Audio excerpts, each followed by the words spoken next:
Hello. Today we will discuss about polarization of light. So first we will discuss about what is the meaning of polarization, then what are the types of polarized light, and then how to get this polarized light from the ordinary light source. So the first definition, the phenomenon of restricting the vibration of light in a particular direction perpendicular to the direction of the wave motion is called the polarization. Now, we all know the light waves is a EM wave. So, the electric field fluctuate in one direction and in the perpendicular direction there will be magnetic field. And perpendicular to both of this, there will be propagation of light wave or EM wave. Now, we are playing a game between the electric field fluctuation and the wave propagation. So, we are going to restrict the vibration of that electric field so that we can restrict the wave motion. This is in a simple word, this is called polarization of light. As you know, the light waves are having electric field fluctuation and the wave propagation. They are perpendicular to each other. So that's why it is known as transverse in nature. Light waves are transverse in nature. Whereas sound waves, the wave propagation and the fluctuation of the particles are in same direction. So these are known as the longitudinal waves. Now at first let me just compare between what is the meaning of ordinary light and what is polarized light. So ordinary light coming out from a natural light source or some artificial light source where we are not restricting the vibration of electric field or the fluctuation of the particles. So the vibration of the light particle are not confined in a particular direction, whereas in case of polarized light they are confined in a particular direction. So the probability of occurrence of vibration along the axis of a crystal is not same in all position of the crystal, whereas as we have different types of fluctuation over there, they are almost same in this case. The intensity of light plate is same in all position of the plate, whereas this is not same in case of polarized light. Now come to this point, what are the types of vibration? So mainly there are three types of vibration modes are available. So the first one is the linear mode, second one is circular mode, and third one is elliptical mode. Now here in this picture it is shown that fluctuating is in this direction. So it may happen that it may fluctuate in this direction. So this is also represent the linear fluctuation. It may fluctuate in this direction. Okay, it may be vertical, it may be horizontal, it may form any angle with this. So this is called the linearly polarized light. And there is another method, they are known as circularly polarized light. Now electric field is just type of circularly polarized in this case. So the fields are moving in a particular direction, in a circular direction. Whereas this is also applicable for the elliptically. So the basic difference between circle and ellipse is that here the radius is same in all direction, where this is not same in all direction. So naturally there are three types of polarized light is available. So here we have the explanation of plain polarized light. Electric fields are fluctuating, wave is propagating in the perpendicular direction. Same way you have a picture where circularly polarized light, electric fields are fluctuating in a circular direction, and this is in case of elliptical direction. Now we are talking about fluctuation of electric field, or we need to talk about the plane of vibration. So the plane contains the direction of vibration. The direction of vibration. Now just to imagine, it's an incident light, it's an unpolarized light, ordinary light which is coming. Now in this direction electric fields are fluctuating. So just consider electric fields are fluctuating like this. Okay, it's moving in the forward direction. So this will be considered as a plane of vibration. One can think about an imaginary plane where the electric fields are fluctuating. This is called the plane of. And in the perpendicular direction, there will be plane of polarization. So these two planes are very, very important, and they are making an angle 90 degree with each other. Now we used to represent it in two terms. One is P polarized, another is S polarized. These are the German name of parallel, and this is for perpendicular. Where electric field polarized parallel to the plane of incident, and here the perpendicular to the plane of incident. So two different types of polarized light we are just separating. And these are the simple representation of unpolarized light. Here we are considering all types of fluctuations are available there. Here we have vertical polarized, and here we have horizontal polarized. And this dot, they are representing the wave propagation direction. Now we have this randomly fluctuating polarized light from the ordinary light source. Now how we can restrict this thing, how we can really get that polarization from this system. So to do this thing, so the first and one of the simplest method to get this thing is by a reflection and a refraction. So for that case, the Brewster's law is very, very important. So in this case, we're going to take a medium. Actually, we are taking two different mediums, two different refractive index values. Now, when unpolarized falls over there, we're going to vary the incident angle. So for a particular incident angle, here this is represented as theta b or IP, whatever you want to represent. Now you will get there will be some sort of polarized light. But at this particular angle, what happens when that angle of polarization is fixed for a particular medium combination, this is fixed. So what will happen? The reflected ray and the refracted ray, this will be 90 degree to each other. When they are 90 degree, so you will get a reflected ray will be highly polarized. The refracted ray will also be polarized, but not of high level. So at that point, one can simply consider the Snell's equation. So refractive index is given as sine incident angle divided by sine refracted. So what we have considered, the incident angle is equal to IP. We are just representing as an angle of polarization. And what you have assumed that this angle is 90 degree. Which angle? The angle between the reflected ray and the refracted ray is 90 degree. Just one can consider this is the normal. So if this is normal, so this angle will be 180 degree. Now this side is given as 90. So obviously there will be this total angle can be written as angle IP, because from the basic definition of Snell's law we know angle of incident and angle of reflection will be same. So angle of reflection I am also representing by IP plus 90 degree. The angle between the reflected ray and refracted ray. Now what is left? This part. And I am representing it by R. The summation is 180 degree. If it is, so one can easily calculate what is R, angle of reflection. Simply it can be considered as 90 minus IP. You can take 90 over there, this will be 90 degree minus IP. Just you have represented it by sine 90 minus IP. So if this is sine 90 minus IP, so it will simply becomes cos IP. So sine IP divided by cos IP, this simply gives you tan of IP. So one of the simplest way to get polarized light is by reflection and refraction. So it says that it is given by Brewster's law, and what he was able to calculate that the refractive index is equal to tan of IP. IP is the considered as a polarizing angle. Now this polarizing angle is different from different mediums or for the different medium combinations. Now, although we have a high percentage of polarized light, but this is an uncontrolled polarization. We need to have a controlled polarization in the system. So one can use a double refracting crystal. So in the double refracting crystal, what happens? You can see this picture. You have a straight line and the crystal was placed over there.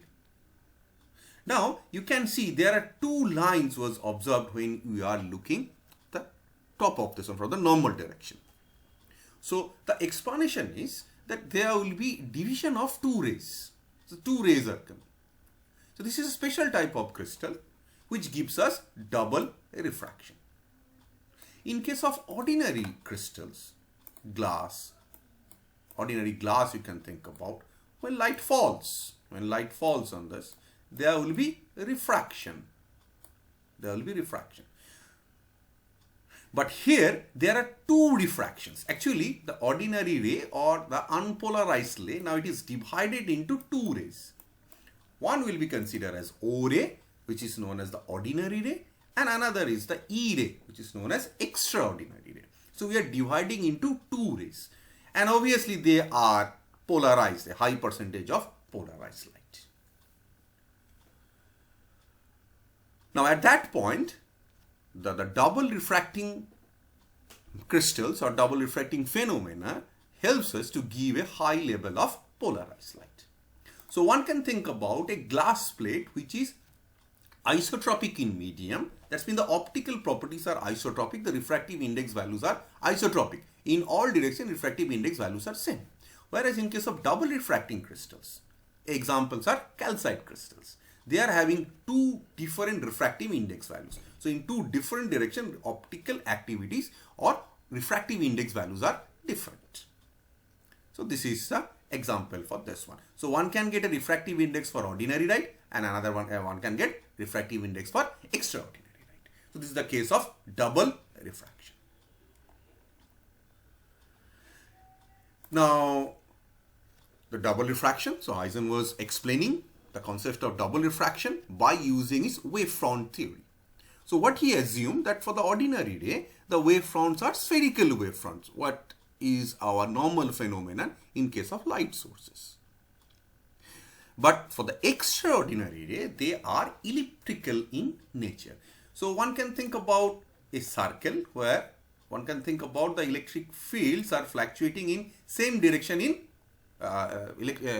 velocities are same in all directions. Electric field fluctuation, their velocities are same in all directions. So this is tracing a circle. Whereas in case of ellipse, one can just think about electric field fluctuations. In this direction, it is very less in comparison to this direction. So it is covering more distance in comparison to this direction. So in case of extraordinary ray, the wavefronts are elliptical in nature.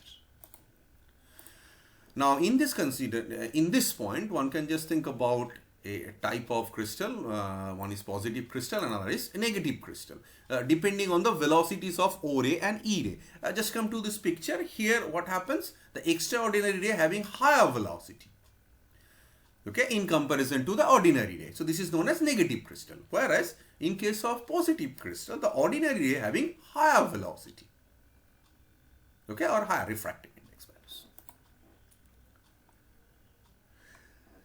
Just a comparison between ordinary ray and extraordinary ray. In case of ordinary ray, they are following Snell's law, as the wavefronts are spherical or circular in nature. So this is following Snell's law. Whereas the extraordinary ray having elliptically wavefronts, so they are not following Snell's law.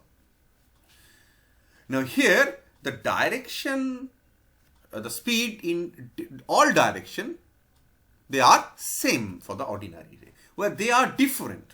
They are different. Ordinary ray and extraordinary ray, they are not equal. The velocities are different. As velocities are different, obviously the refractive index values are also different. Now there is another point. The electric vector of O ray vibrates perpendicular to the principal section of the O ray. And here the electric vector of E ray vibrates parallel to the principal section of the E ray.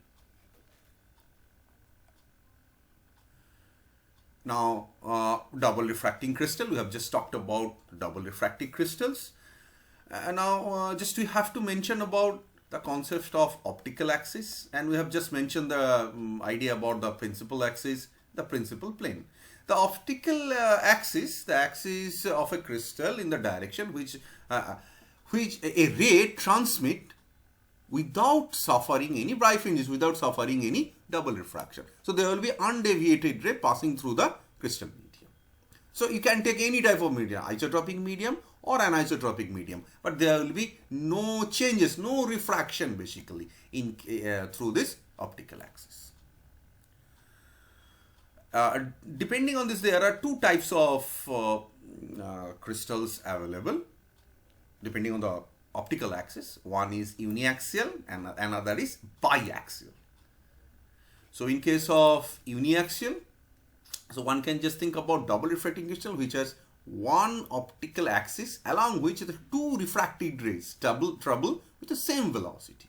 So which two rays? O ray and E ray, ordinary ray and extraordinary ray. Continuation, double cases, double axial cases. There are two optical axes. One is for ordinary ray, another is for extraordinary ray. The examples are given. Here we have the quartz crystal, tourmaline crystal, calcite crystals are uniaxial crystal, or biaxial crystal and propagation, etc. These are given. Now comes the idea about principal section and principal plane. A plane passing through the optical axis and normal to the crystal surface is known as principal section. So this diagram is showing this thing. Whereas the principal plane, a plane in the crystal drawn through the optical axis of ordinary ray or drawn through the optical axis of the extraordinary ray. It's called the principal plane. So this diagram explains what is principal section and principal plane. So this is the plane and this is the principal axis. Now comes a very important one which is known as Mallard's law. Now just imagine we have two crystals placed just one after another. Now here you have an unpolarized light. So you have electric field fluctuations in all directions. Now they are allowed to pass. Now this type of crystal is only allowing only this type of fluctuation. Okay. Now the intensity here it is assumed as I0.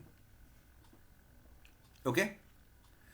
So initially say this was something of I1, but after passing through this crystal, okay, there may be some rays are refracted in other direction. So only these rays are allowed to pass through this. They are partially polarized. So now here intensity becomes I0. Now this thing, this here again it is allowed to pass through another crystal. Now the optical axis of this crystal is tilted. The axis of the crystal is tilted with an angle theta. So here, so for this particular point, now the intensity of electric field or the amplitude of the wave will be divided into two components. One will be considered as cos component and another will be considered as sine component. The cos component will be allowed to pass through this axis. So the final intensity what you are getting this side, it becomes I0 cos square theta. This is Mallard's law.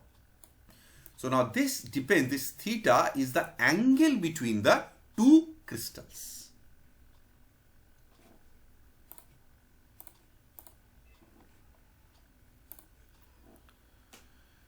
Now we have discussed about double refracting crystals.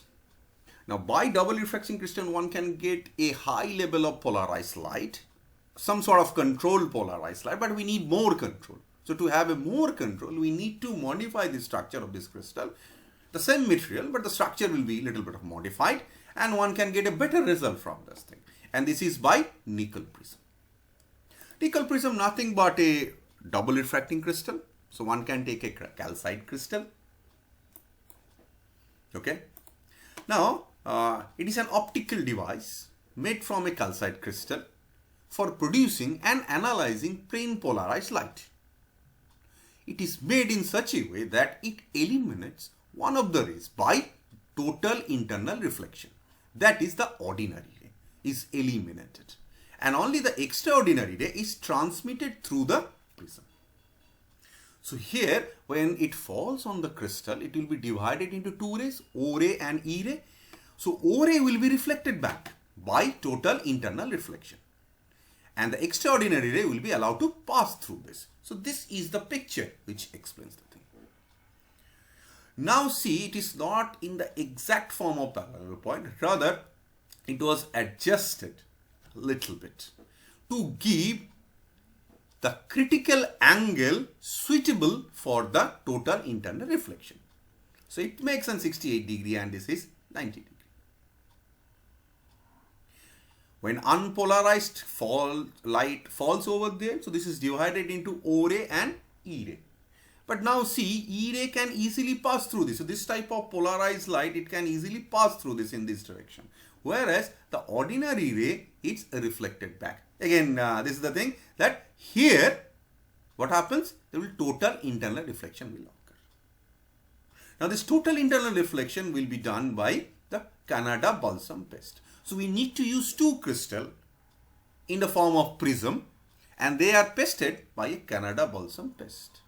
So the choice of the refractive index of this Canada balsam material is very, very important. Normally it is 1.55. And the angle plays a very, very important role. So the dimension of the crystal plays an important role. So unpolarized light falls, O ray, this is reflected back. Now one can be sure about this one, that here you are using unpolarized light, here you will get a linearly polarized light, which is E ray, which is extraordinary.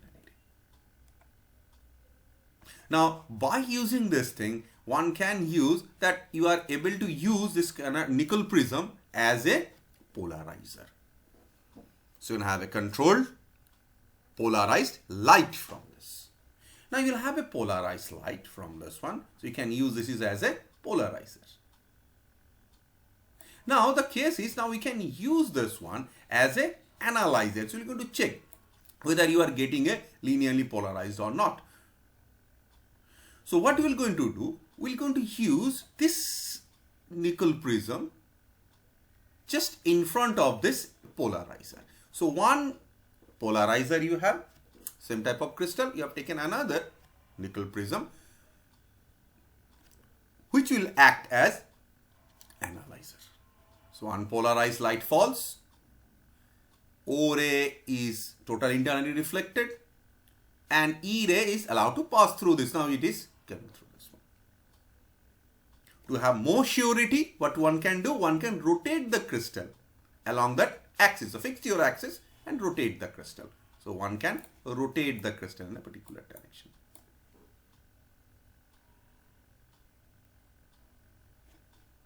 So here by using this, one can use the nickel prism as a analyzer. Now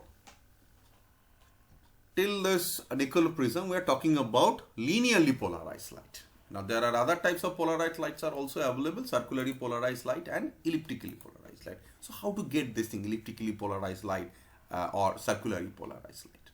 So here we are going to use a concept of retardating plates. Okay. So there are, we can take two types of, we can take an example of two types of retardating plates, but there are, depending on the phase values, we can consider other retardating plates also. Now what is the purpose of this retardating plate? Retardating plate is a double refracting crystal. Okay. Now we can vary the thickness of this crystal. Now to do these things, you can refer our earlier picture of the division of O ray and E ray. Now come to this point. Now you have a crystal, light waves are divided into O ray and E ray for this particular thickness. Consider this thickness is, say this is T. So you have corresponding path difference of this much. Okay, say this is for T1. The path difference is say x1 and its corresponding phase difference value should be say some phi1. Now you can vary the thickness. You can make this thickness is something like this. You can just extend this one. So what will happen with this O ray and E ray? So obviously E ray will come somewhere here. Now the path difference between O ray and E ray becomes different. So we are assuming T2 thickness. So this thickness we are talking about, this is T2. Path difference is x2 and phase difference may be phi2. Same way, you can cut it somewhere here. So here, say this thickness is T3. So the path difference between these two, say this is x3. So the phase difference value will be x3, phi3. Okay. So depending on the thickness of the depending on the thickness of the crystal, okay, one can get a suitable phase difference between the rays. This is the idea about the retardating plate. Now, if you are able to get a path difference of lambda by 4 and phase difference of pi by 2, so this is quarter wave plate, and if this is lambda by 2 and pi, so this will be half wave plate. Just come to this point. Where it is? Yes, this one. So the quarter wave plate. So in this quarter wave plate, what we're going to do, the path difference becomes pi by 4 and the phase difference becomes pi. So why this is pi by 4 is corresponding pi? Just consider a sinusoidal wave. Okay, just a simple sinusoidal wave we are considering. Normally this angle consider as 0, this is pi by 2 and this is pi. The same thing repeats over there. So this is pi, somewhere here it will becomes 2 pi. If this is pi, this will becomes 2 pi. This is pi by 2. This is 3 pi by 2. Okay. And this was considered as lambda, the total wavelength of lambda. Now just think about if you are talking about a path difference of lambda by 4. That's been where you are somewhere here. So how much will be the phase difference? This is 0 and this is pi by 2. You have that phase difference. Same thing will be for half wave plate. For the half wave plate, what happens? Here the path difference is lambda by 2. So path difference is lambda by 2, half of this one, 0, and this is pi. So the phase difference is pi. So we can control the thickness of the crystal to get a desired phase difference, path difference and corresponding phase difference. This is called the quarter wave plate and half wave plate. Now in simple way, one can write the equations.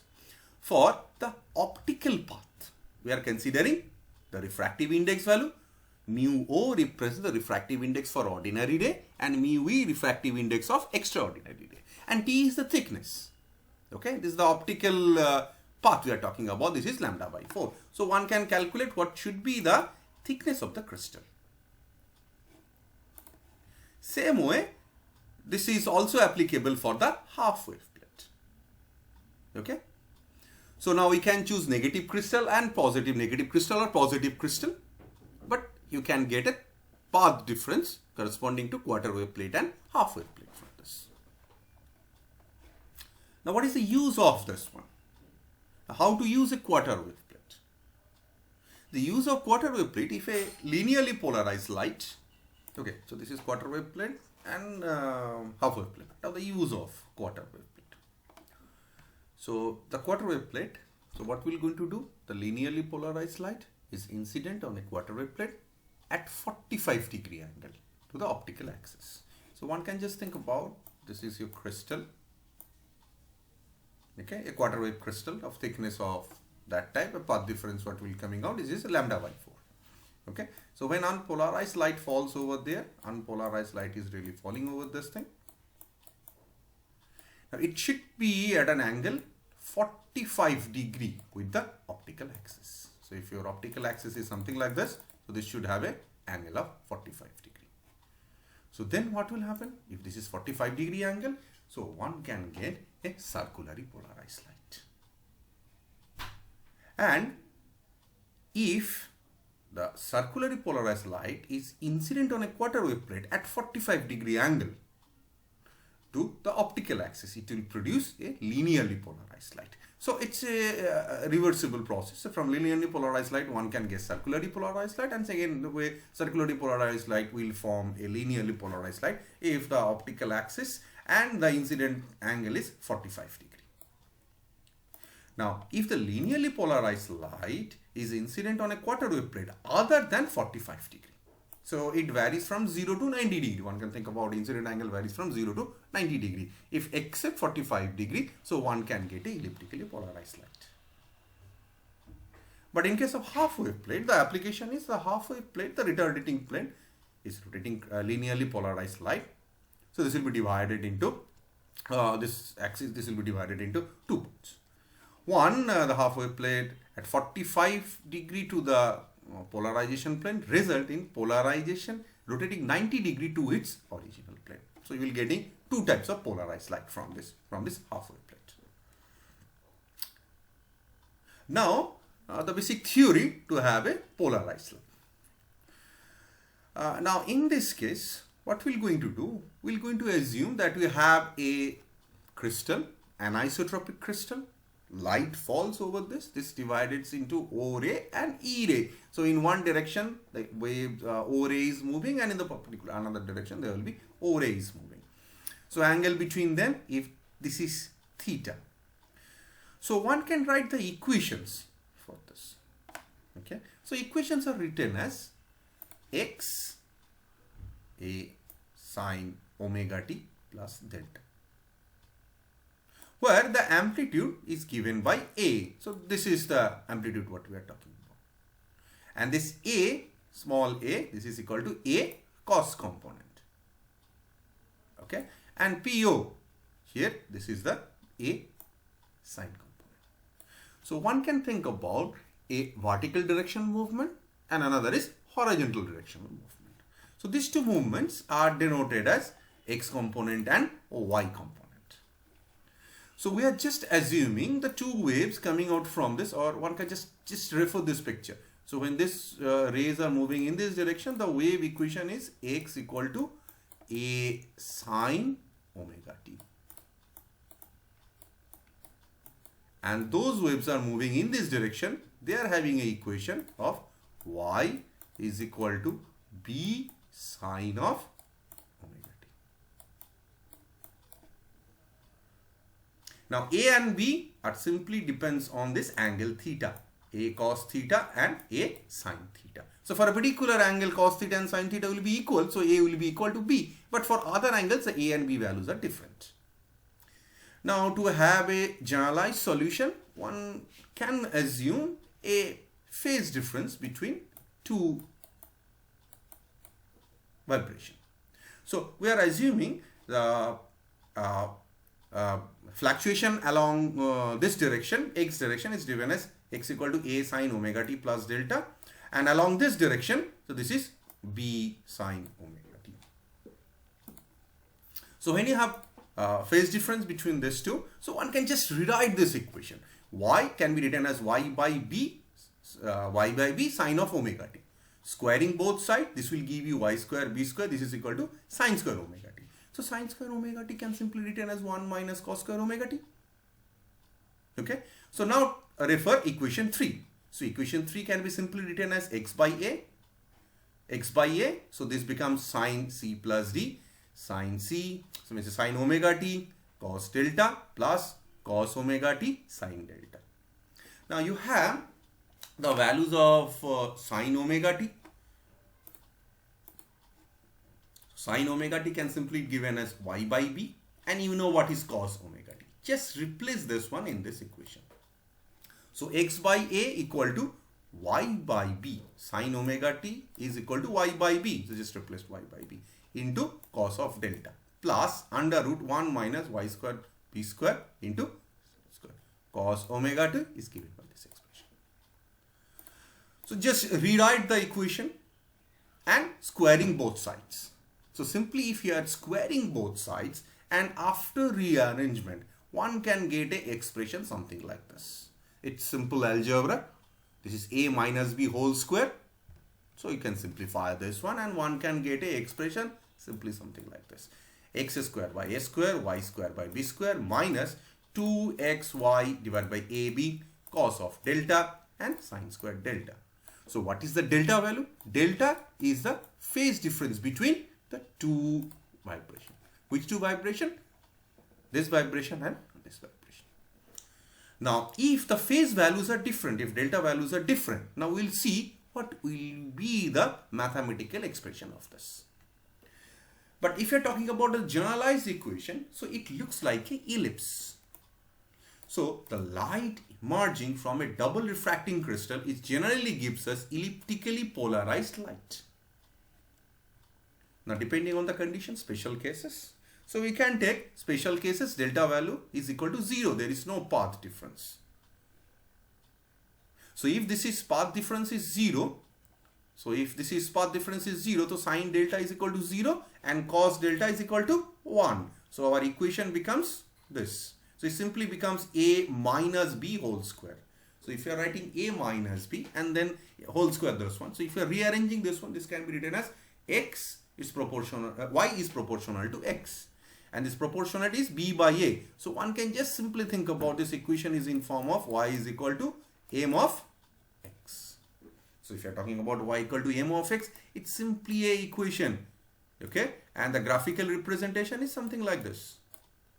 A straight line passing through origin. So this makes the angle. So you can find the slope value is b by a. Now if you just change the phase value. So now here phase value was considered as 0. Now in this case phase value was considered as pi. So what will happen with this equation?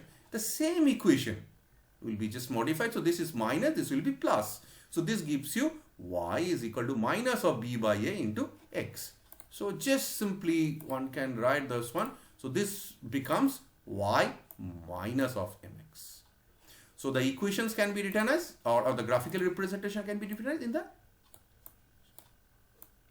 this is also linearly polarized, but the slope value is in the opposite direction.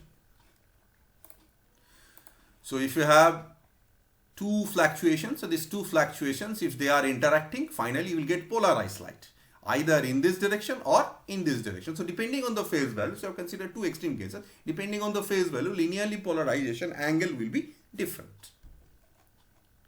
Now can you get circularly or elliptically polarized light? Let's just check that one. Now if the phase value is pi by 2, so cos value is equal to 0 and sine value is equal to 1. Cos is 0, sine is 1. Just look at here. Cos 0 and sine 1. If cos is 0, so whole factor is 0 and this is 1. So what is left with? It is left with x square by a square, y square by b square. This is equal to 1. So one can get a elliptically polarized light. And in the second case, if this is pi by 2, okay, but if theta is 45 degree, just you have checked this one. If theta is 45 degree, if theta is 45 degree, phase is pi by 2, but the theta is 45 degree. This theta is 45 degree. If theta is 45 degree, then what will happen? That in this case, this is equal to capital A cos of theta. So cos of theta is cos of 45 and B is equal to A of sine of theta, sine of 45. Sine theta and cos 45, sine 45 and cos 45, these are equal 1 by root 2. So in that sense, A and B, they are equal.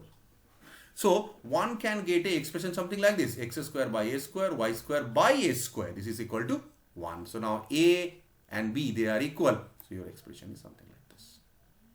So one can get a circularly polarized light. Now at least theoretically, you know, if you have a retardating plate and you can control their phase values. And how we can control their phase values? We can just control the thickness of the crystals.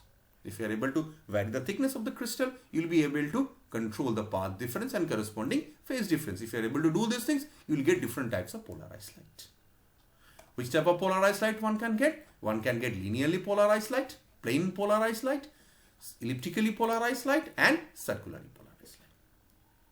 So these are the diagram which explains which type of polarized lights we have. Okay, just to have explained this one. So this is the explanation. Just we have explained this thing, how to produce plane polarized light or linearly polarized light. Just pass through a nickel prism, one can get O ray and E ray, and they are splitting up. If you still get a proper polarized light, a high level of polarized light, then what one can do? One can get a path difference, phase difference of 0. Okay, or pi. You will get that type of polarized light. Except 0 and pi, if you get 2 pi, 4 pi, you will get different types of polarized light. So linearly polarized light of different angles. Now if you want to get a circularly polarized light, so what you have to do, the angle should be 45 degree with the optical axis. The incident angle should be 45 degree. Okay, and the phase value, so we can control at pi by 2. If you are able to do these things, one can get a equation something like this: x square plus y square, this is equal to a square. So you have a circularly polarized light. So which wave is coming out from this? They are circularly polarized light. And the last one is elliptically polarized light. Just remember, except 0, 45 and 90 degree. If light falls on that angle, okay, so one can get elliptically polarized light. So here I have taken an example of 30 degree. Okay, if this is 30 degree, so obviously cos 30 degree and sin 30 degree, these values are different. One is 1 by 2 and root 3 by 2, 1 by 2 and root 3 by 2. These values are different. So A and B, these values are different. So obviously one can get a equation of x square by a square, y square by b square, this is equal to 1. So elliptically polarized light. So by using this method, one can produce a high level of plane polarized light, circularly polarized light and elliptically polarized light. Then comes the analyze of this one. So how to analyze this thing? Well, so I'll be sure about this one, whether this is a polarized, plane polarized light, this is elliptically polarized light, this is a circularly polarized light. How are we going to do these things? So here we're going to use this technique. So you'll have an incident light.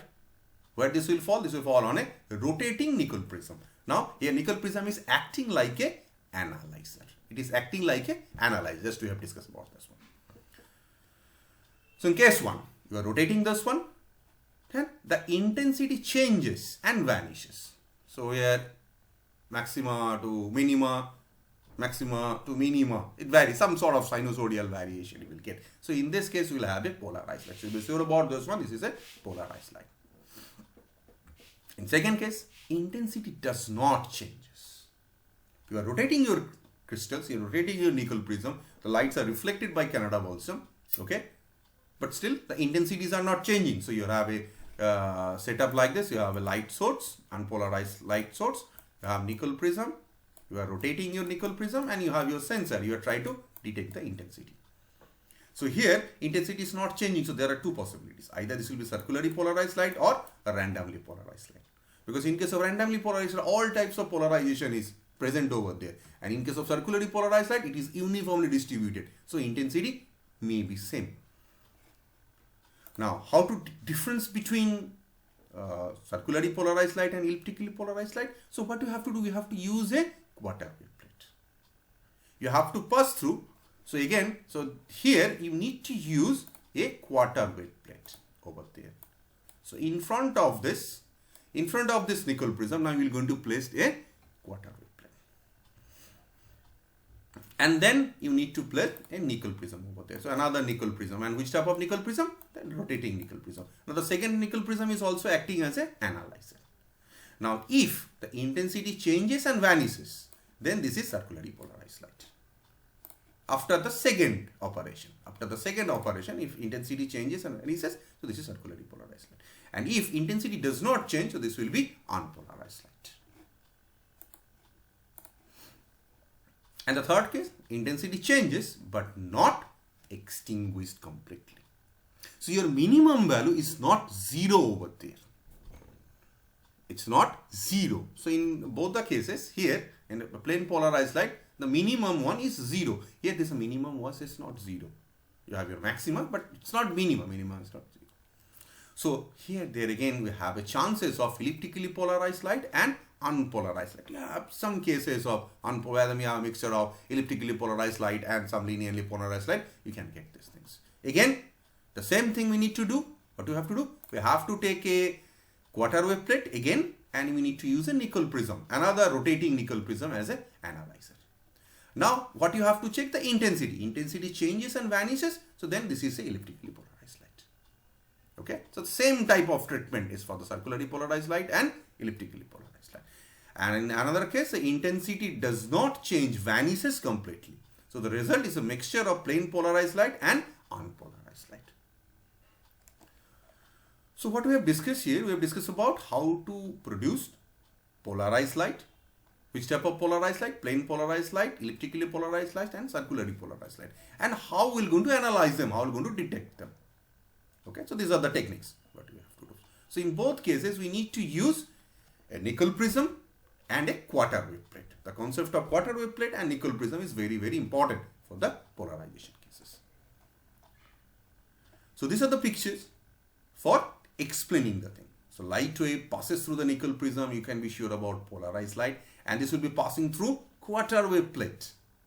Okay, and then the rotating nickel prism, and then you will be sure about this one, circularly polarized light or elliptically polarized light.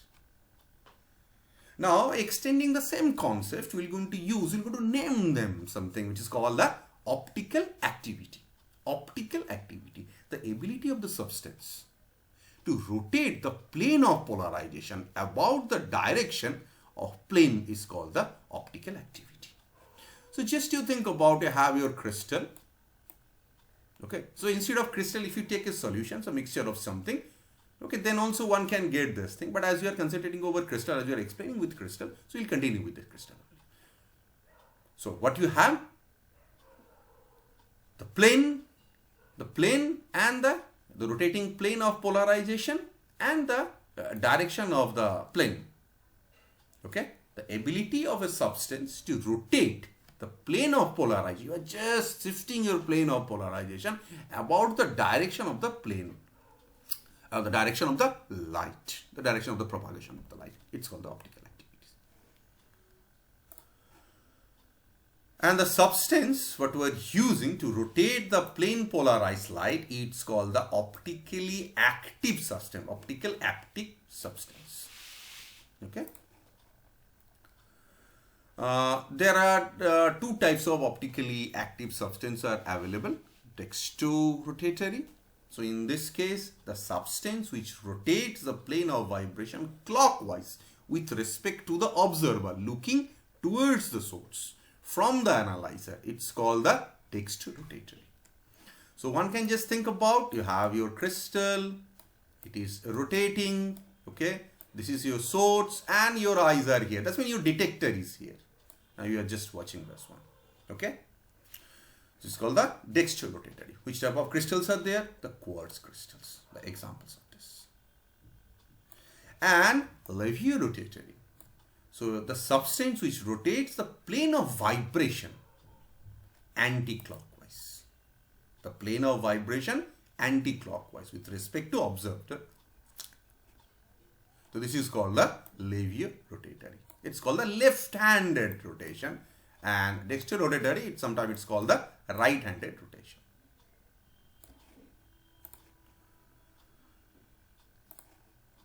Now the basic theory behind this thing, Slen's theory of optical rotation.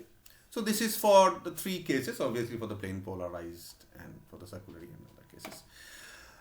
When a plane polarized beam enters into the optically active substance, so you have a quartz crystal, plane polarized light is passing through this, so this will split into two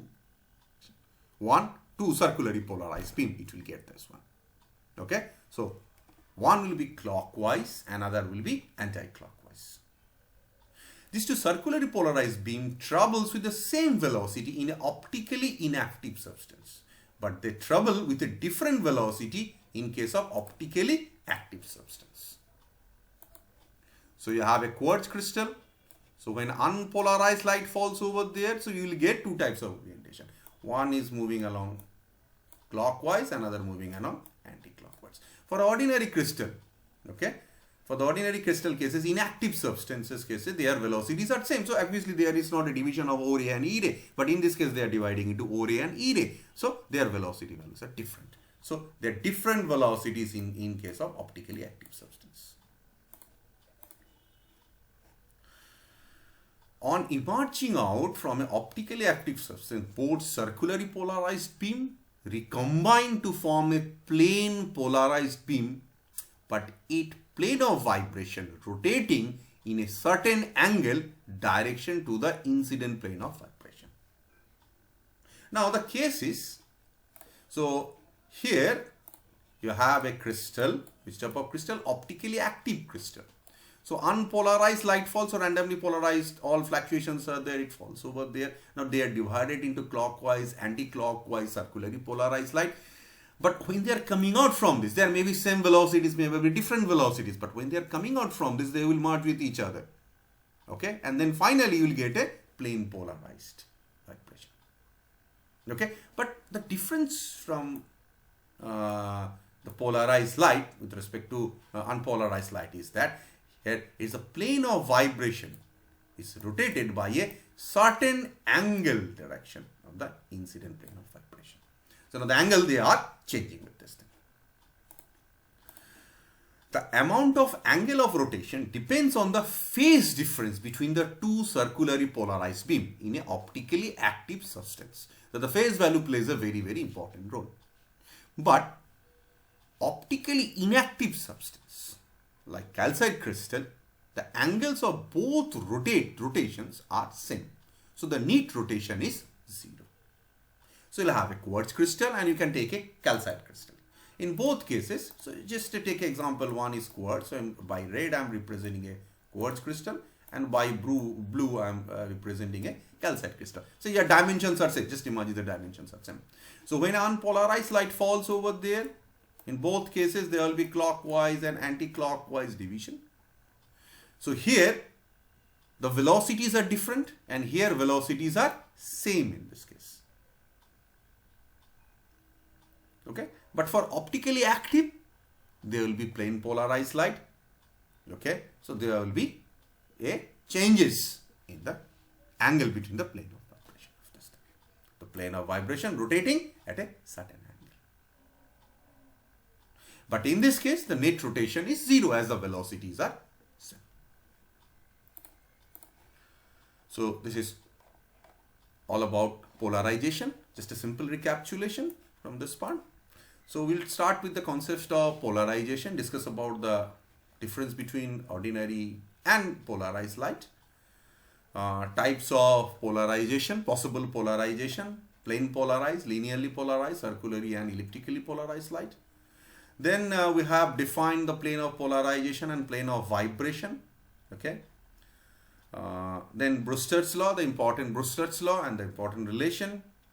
Then comes the very, very important part of double refraction, the concept of O ray and E ray, Huygens principle, spherical wavefront, elliptical wavefront, the concept of negative crystal and positive crystal, the differences, the types of crystal, the types of axis, optical activities. Okay. Then the concept of principal plane and principal section. Now comes the, depending on this, now we have the law, the famous law, the Malus law, when there's an angle between the analyzer and polarizer axis. If the angle values are different, then the intensity will follow a cos square theta relation. The theta is the angle between analyzer and polarizer. Now comes the case of nickel prism.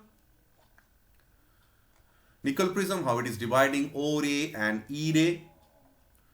How to use the nickel prism as a polarizer and as an analyzer. Now the concept of quarter wave plate, retardating plate, the quarter wave plate and half wave plate.